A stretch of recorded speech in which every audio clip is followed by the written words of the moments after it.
Hi, my name is Dr. Evelyn. I'm a Jawad teacher and also a tutor on the accredited Jawad belly dance training courses.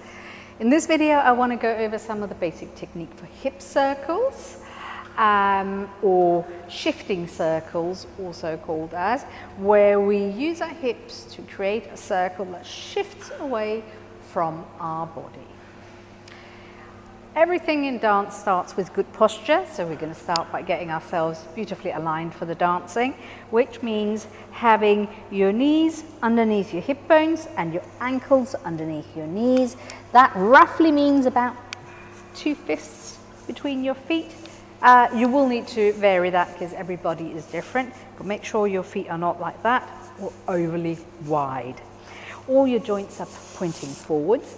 And we're lifting up, imagining we've got a plumb line that goes all the way through our body, lifting up from the crown of our head, the shoulders go back, and also we engage our core, which means that we tuck under about 30% or so.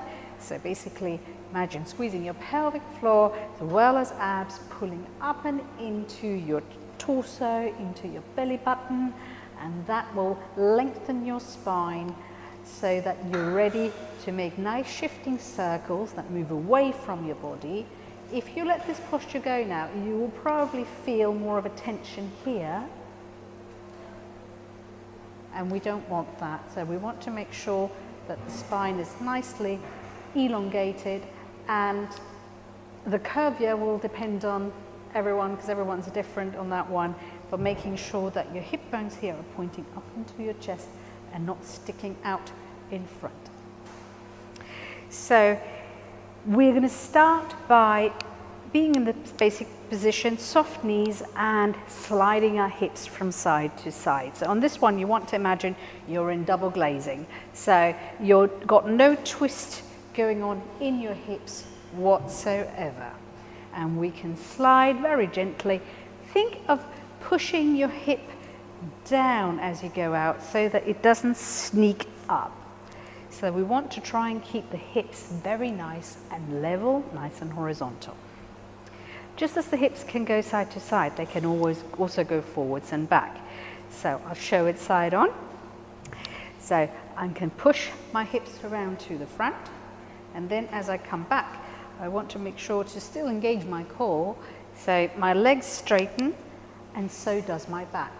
If I don't remember to engage my core, my bum's going to stick out. I'm going to end up with a bit of a duck butt here and contracting these muscles in my back. So pulling that up and in, as if someone punched you in the stomach, I heard someone say. It's not very nice, but you're pulling away and pushing through, pulling away and pushing through. Arms are optional. But normally if the hips go forward, the arms go back. And when the hips go back, the arms go forward. So we've got 4 points now that we can join up together. So we've got side, we've got the front, we've got the side, and we've got the back. Side, front, side and back, side, front, side and back. And it should feel on your feet a bit like you're a weeble, so you're going around like that. We can also go the other way, so we can push to the other side, front, side, back, side, front, side and back. And arms, if you do want to add them, they go behind when your hips push to the front. They travel to the front when your hips push to the back, but make sure you don't let go and you don't start sticking your bum out. Now, we don't not just need to travel one way or full circle all the time. We could do a 1.5. So we can, from the side, we can say around for 1, and then adding another half, changing direction, around for 1, adding another half. How big you make your circle kind of depends on how wide your feet are and the look that you're after. So at the moment, I'm doing a relatively small one. My shoulders stay in one place. My hips shift away from my body, but my top line is in one place. If I wanted to make a bigger hip circle, I take my knees wider. And that means now, really using my knees, I can make a much bigger hip circle than before. It means that I'm leaning down more, but I'm not actually changing where the top of my head is or the top of my crown, apart from letting it dip down.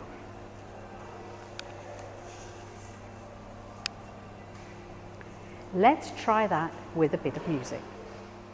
So let's get our posture right to start with. Ankles, knees and hips, tucking under, lifting up, staying nice and tall. I'm going to say push to the side, around to the front and all the way around. We can change direction.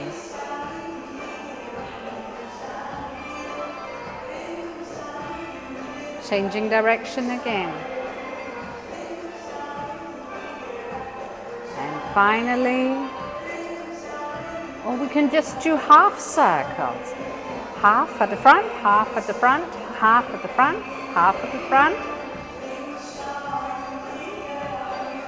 We're going to circle 1.5 and change direction. And again, back and back. Half circle only. Front, front, front, front. We can take our feet wider. So now we've got a bigger hip circle. And I really have to use my knees, especially on the front bit.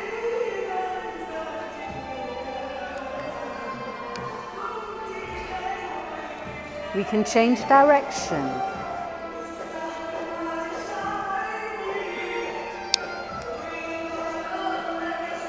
Change direction again.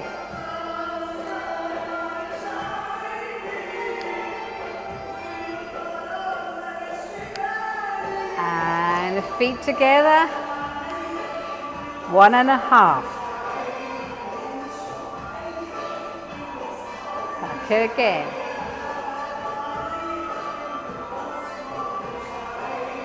Finally, we're going to do the half circle only. Front, front, front, front.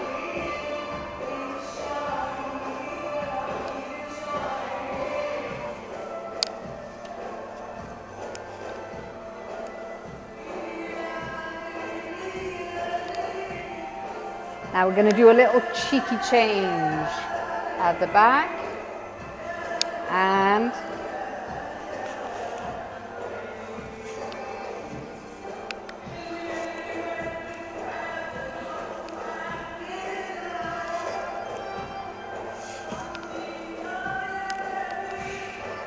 we're going to take it all the way around and we're going to bring that foot in.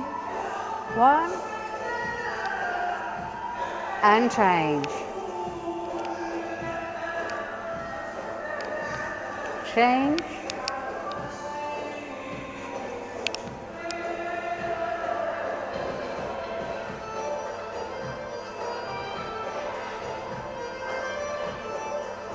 So the arms can be different as well. And once you actually get the sensation of the weight change of your feet, you can start traveling with your hip circles, pushing out onto the foot that is in the direction you want to travel.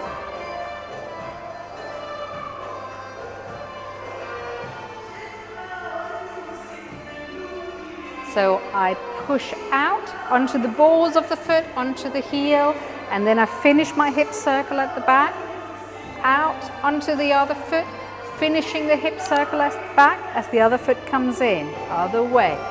Pushing out at the front and then finishing the hip circle. Back again.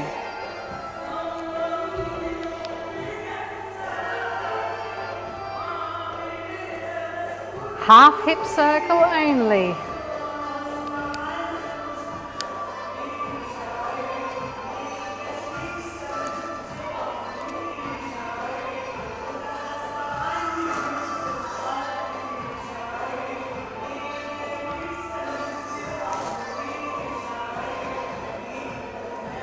There you go. So there's some variations on the basic shifting hip circle for you. So the key thing to bear in mind is your posture. Enjoy your practice. Thank you for watching.